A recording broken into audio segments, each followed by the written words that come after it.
Říjen padá v tichu ulic, déšť kreslí stopy na skle, vzpomínky se v srdci mísí jako listí ve tmě.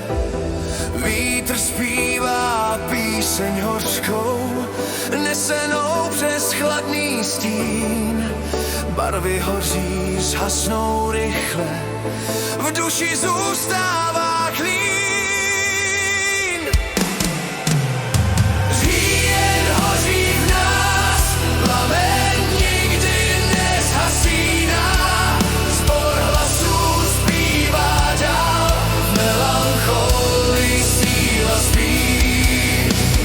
Říjen hoří v nás, plamen nikdy nezhasíná. Zbor hlasů zpívá dál, v melancholii síla spí.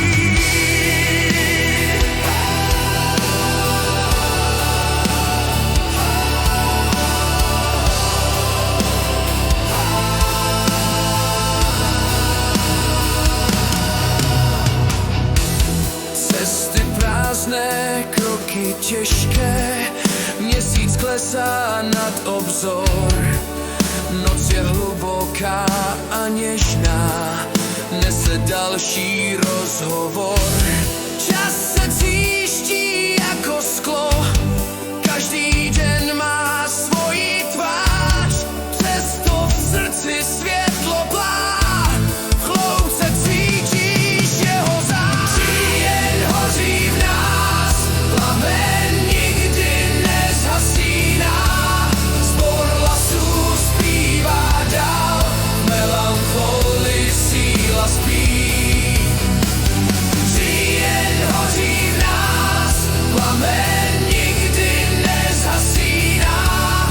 Zbor hlasů zpívá dál, v melancholii.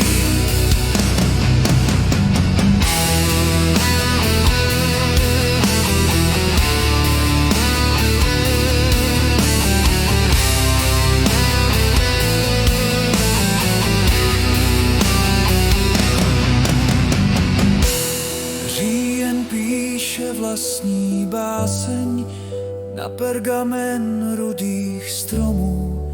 Každý list je slovo pravdy, každý pád je hlas domů.